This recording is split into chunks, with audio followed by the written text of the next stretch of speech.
What's up, beautiful people? It's your boy Joshua Martin, and I'm actually leaving work right now, actually. I had to run home and fix something, and I'm gonna head up to the airport. This is the third trip. Is this the third trip?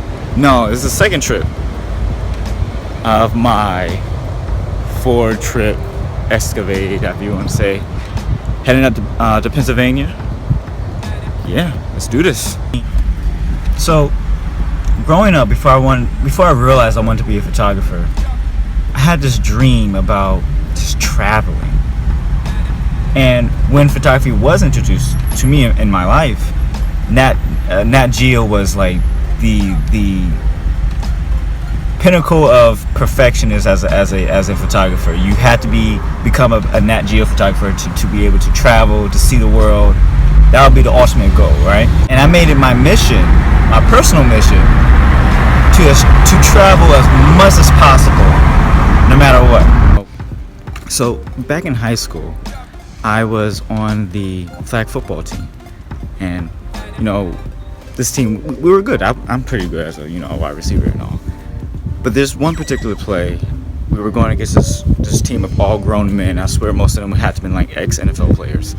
And we're going against them. This guy's trashed me all game. Like, I have no chance. I'm too small. He's just like blowing past me, jumping over me, everything. And they're about to score another touchdown. And I was guarding him. And like I was like, look, I need to make a play. This needs to happen, right? So the quarterback wants to just lob the ball over because, I'm pretty small. Pretty short. So this is going to be an easy touchdown. That's what he thought. So it's a jump ball.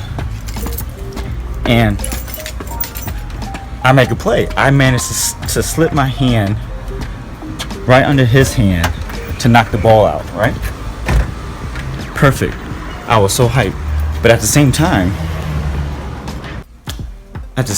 I didn't realize how high I was. And when I came down directly on my side, on my right side in particular, knocking the wind clean out of my lungs. Done. Had to catch my breath. Everybody was cheering because I stopped the play. I stopped the touchdown. But I was like winded, gassed. Right? After I caught my breath, everything was good. I was alright, just chilling, just cool. But that moment possibly triggered something that kind of changed my way of life a little bit.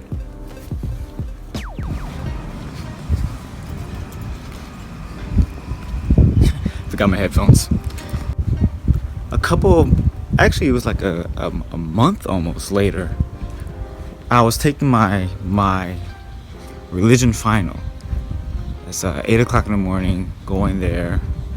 To be honest, I probably didn't study for it. I didn't do a lot of studying in high school. And I sit down. So I start to feel this unbearable pain in my chest and in my back. And at first I didn't try to panic. I didn't know what it was exactly. Maybe I was just kind of anxious. I don't know. But the pain started to get worse and worse, to the point where I couldn't breathe. And I had to hunch over in order for air to flow. And I'm kind of like balled up, hunched over on my desk. And my teacher walks over and asks, "So, are you okay?" And I look up at him. As soon as I look up at him, tears, bawling, and I told him I am not okay.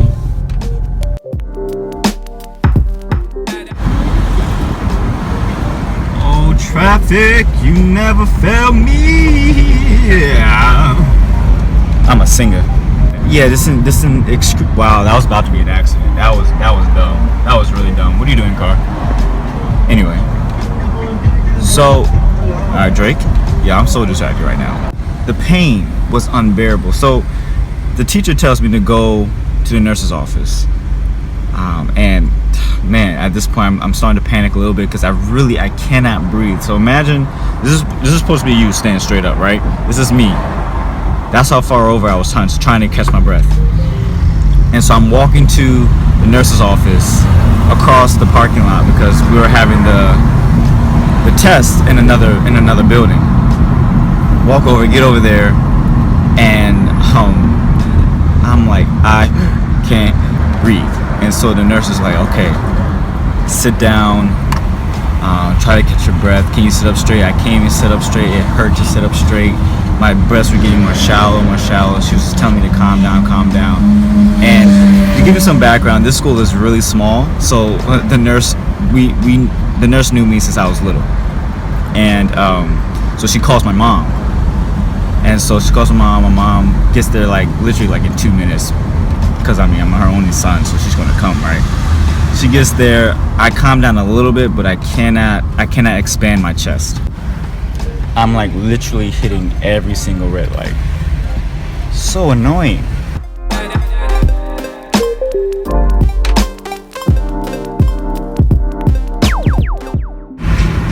So there's a film. Dang it. Alright, let me speed up. There's somebody filming right now. They got a Ronin sticking out of the window. I'm trying to catch up to them. Yeah, let's go. Let's see what they filming. I don't know if you can see that. You can't see that.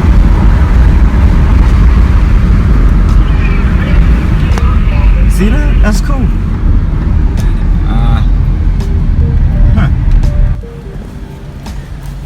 Trying to find a parking spot in here. It's like finding a needle in a haystack. Man, I just butchered that. But it's almost impossible if you're not here at a decent time. See? Too many cars. But I thought my flight left sooner. It's in 2 hours. So I got time to burn, but still, I'm already on the 4th level and ain't got no parking spaces. Like, good Lord, come on. Help a brother out. Ow. Is that a spot? That's a spot!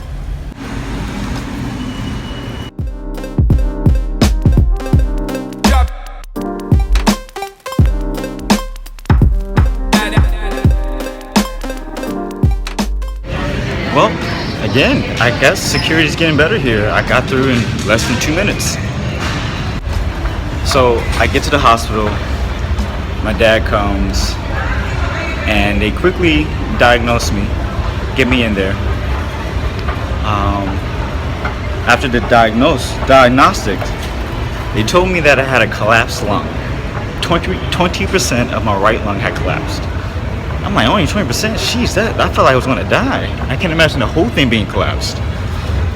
And so they had to do a procedure, put a 12-inch tube in my chest. And yeah, I stayed there for about 4 nights. Man, my mom was in tears. She thought, mothers, she thought the worst, but I felt okay. After they gave me the drugs, I knocked out and I woke up and I had this machine hooked up to me, this tube in my chest. I'm like, wow, this is actually happening.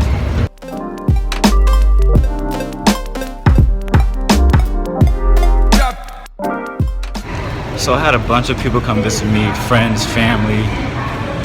Pastor came as I stayed at the hospital. I remember my sister Caitlin, she didn't want to come and see me because, actually, okay, at that time, my sister and I, we kind of had a rocky relationship, and so we didn't really express a lot of love towards each other. But I remember she didn't want to come see me at first, and as soon as she walked in, I have hardly ever seen Caitlin cry, and so she walked in, red face, tears in her eye, and I said, I'm fine, you don't have to cry, I'm fine. I remember that, I won't forget about that.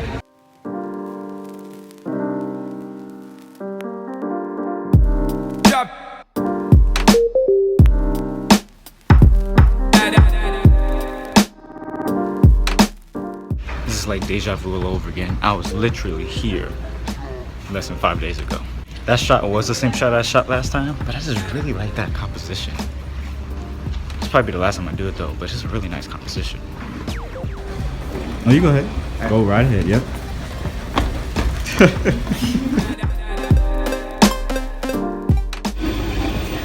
It's cool art. And another thing I would never forget too while being in the hospital the first time. The day that I was being dispatched or discharged. discharged, the Eagles were playing the Giants, and this was the Miracle in the Meadowland version 2. We were down 3 touchdowns, fourth quarter. It was berserk, especially when Deshaun Jackson brought back the punt. Man, I would never forget that game. That made my weekend much better after coming out of the hospital. That's me. You know, I'm just going to stop the story here, because there's more to it. And you just have to stay tuned for the next vlog when I travel back. But in the meantime, enjoy this beautiful time lapse.